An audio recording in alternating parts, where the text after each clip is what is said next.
All right, so actually I feel like talking a little bit more. So this video is going to be about just a story time, okay? I feel like talking, so let me talk. All right, so this is going to be about me. I think this probably was my first time being in a friend zone. Okay, me being a friend zone, y'all. Me. And this was with a person that I secretly liked, and he didn't know. Maybe he did, but I secretly liked him, and I didn't tell him that I did like him because I was like maybe afraid of the rejection that might come out of it. So I just allow my fear to just like like shut me up or whatever. I don't know how to explain that part. So yeah, so I secretly like this guy, and it was a mutual friend of ours. We had a mutual friend, and I met him through a mutual friend by going to one of my mutual friends' house, and he happened to be there. So that's how we kind of met. And ever since then, I used to always go to our mutual friend's house, and he would be there.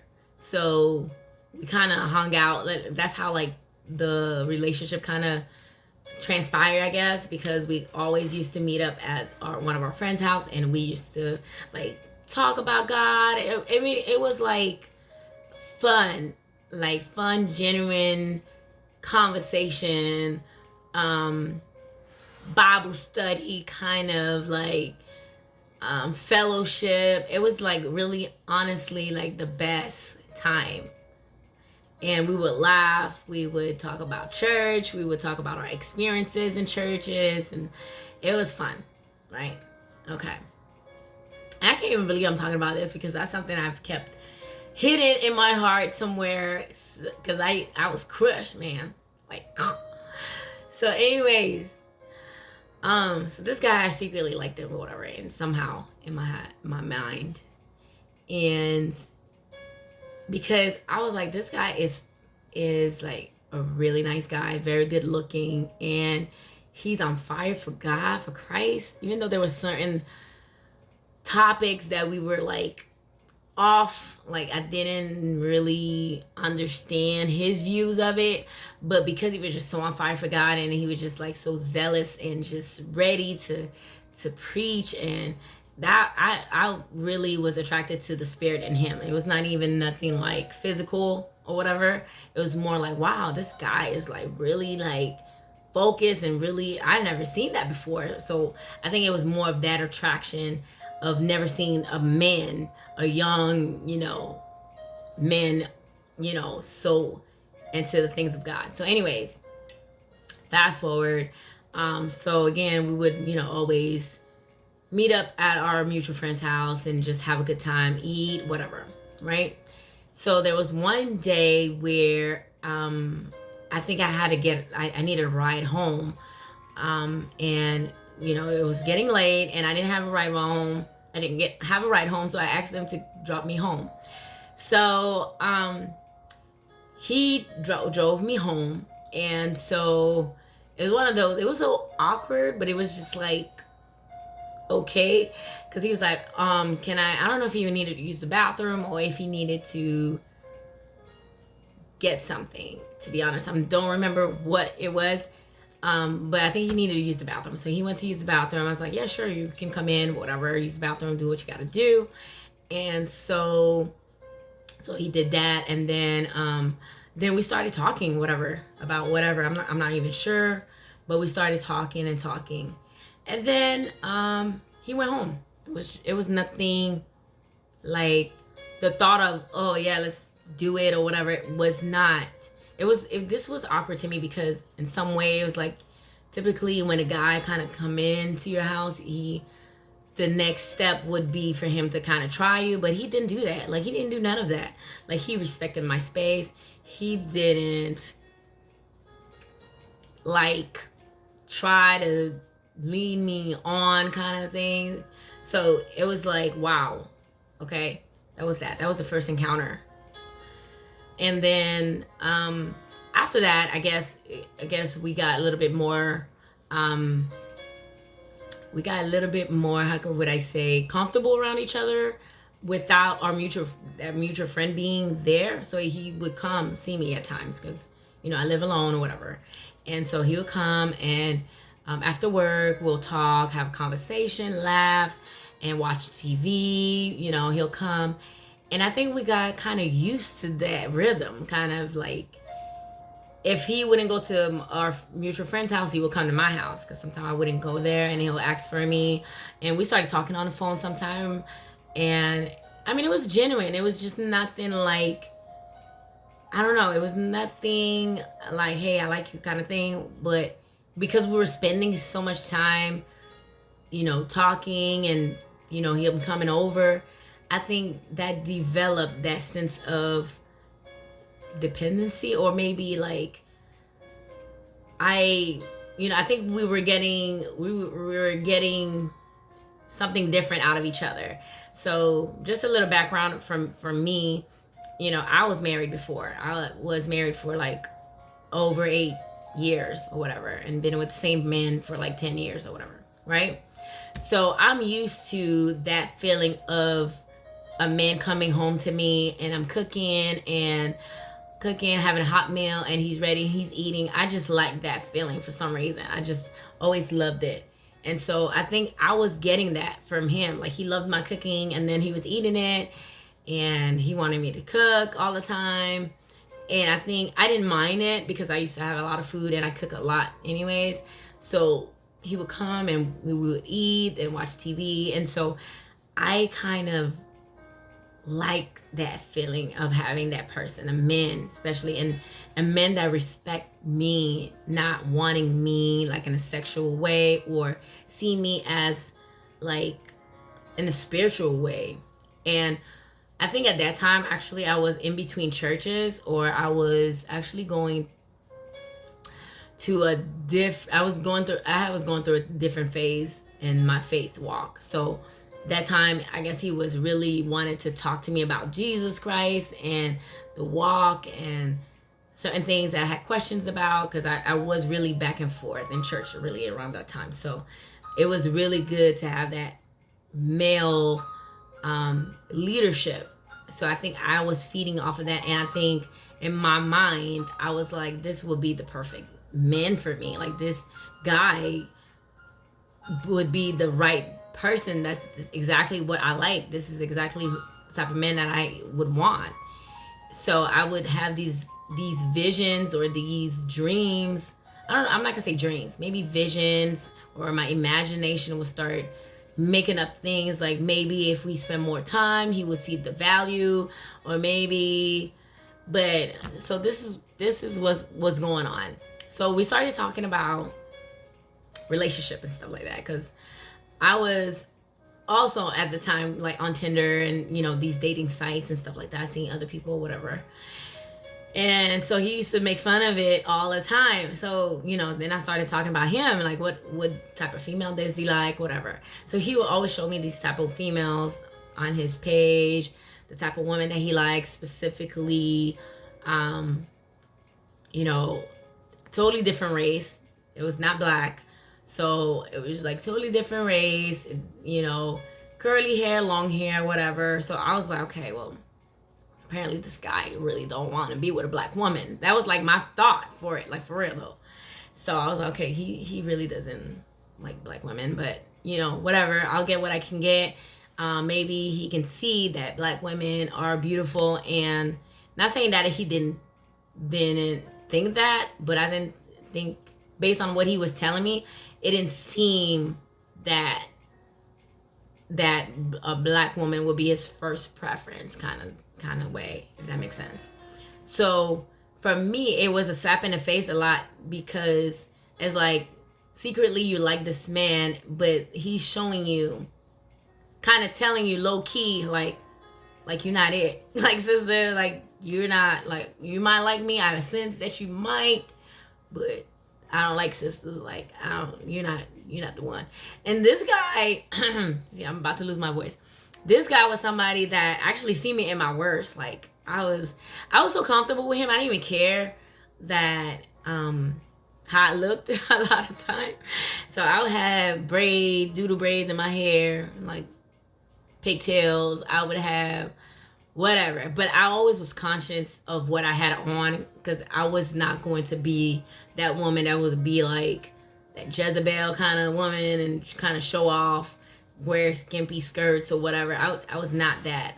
Like, I was so conscious to make sure that he would not be led astray or led to fall or to see me more than what our relationship was, which was more like brotherly sister in Christ kind of thing. So he's my brother in Christ, and that's all. That was all it was. Although I had in my mind, because we spent time together, there could be a possibility, because when you spend time with somebody for so much, then it's kind of, you do tend to create or develop a connection or I want to say a soul tie maybe, and or a dependencies in some way, because you're kind of, you're now depending on each other or just seeing each other, and you just, kind of creating that sense of togetherness. I don't know.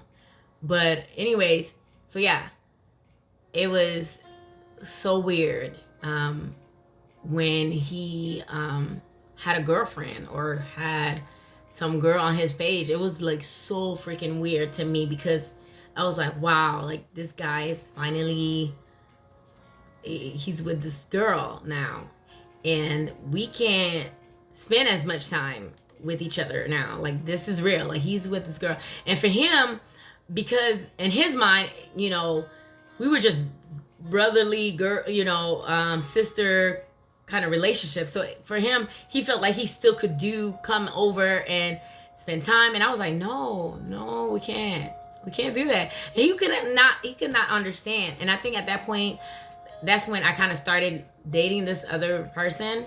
And I was like, you can't be at my house no more. Like, you got a girlfriend, and I'm like talking to somebody now. So I know we're brother and sister or whatever it may be, but we can't hang out no more. Like, this is weird. Like, we don't, we don't like each other in that way. And our significant other or whoever we're with, they're not going to understand what type of relationship this is. I can't even explain what this is. Because, like, guys, I can't even describe the type of relationship that we had. It was so weird, because I think it was more, I don't know. I think I would say it would be more of an 80-20 kind of relationship. I feel like I was doing more because in my mind I had to prove, it seems like I'm feeling like I have to prove myself in some way, but not really. But then also I kind of shone away my feelings about him. Like, this is something I never told him.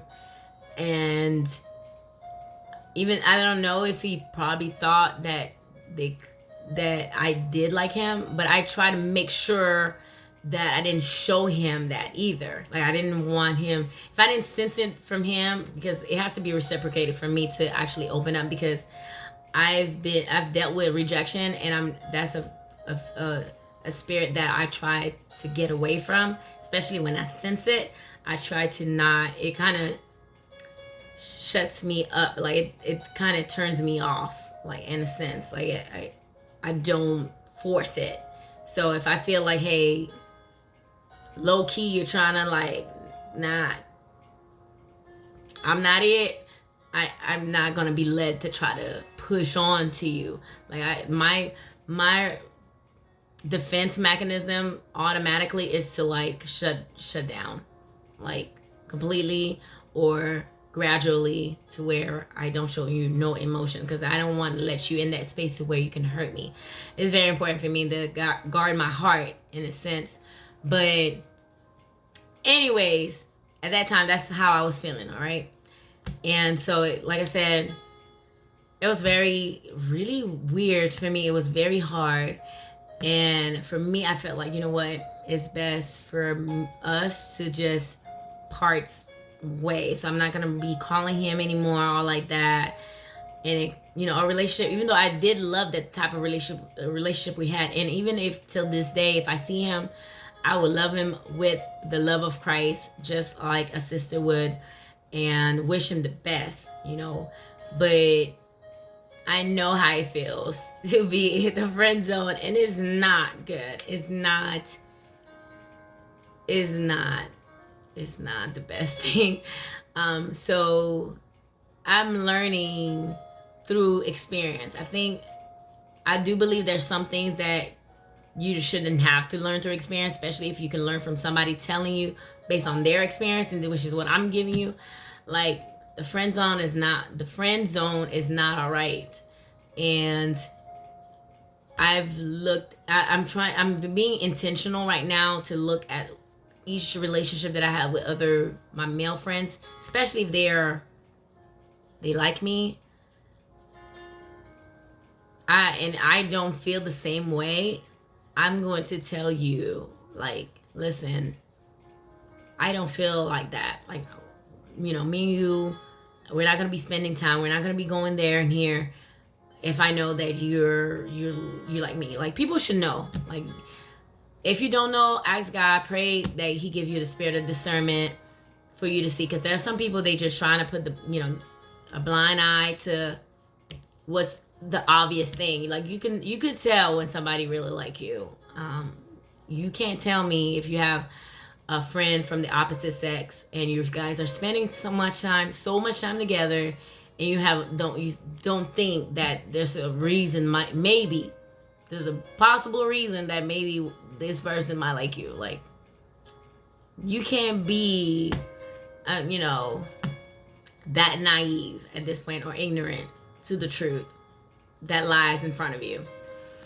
So anyways, I just wanted to share that friend zone is not okay, and I'm learning not to put anybody in a friend zone. I would rather tell you up front, we're not spending time all like that. If I know we're the type of relationship that we have is either we're brother and sister in Christ, or we're, co-workers or something like that in that sense, or I am ministering to you, or you're ministering to me, or you're my accountability partner in that sense. But other than that, if I've sensed that you secretly possibly might like me low-key, then we can't be hanging out all like that, especially on a intimate level or one-on-one kind of thing behind closed door. No. Don't let your good be spoken of evil. So I ain't gonna do that. I know how it feels, and I'm not gonna lead or set a bad example to someone or hurt someone. Like, that's the last thing. I know how it feels now. I know I've been guilty of it, and I want to ask for forgiveness for all the other men that I've probably put on the friend zone, because there was many in my past, and I did it. I asked God to forgive me for that, because I felt it firsthand. It is not a good feeling to feel that way. So that's all I wanted to share. This video is getting too long. I don't want to keep going on and on, but I really wanted to talk about it because it was placed in my heart to speak out a little bit more and let you know how I feel. All right, guys, now I am getting tired, for real. So this, for real. All right, love you guys. God bless you. Have a beautiful night. I pray that God covers you and protects you and your family. All right, I love you guys. Good night.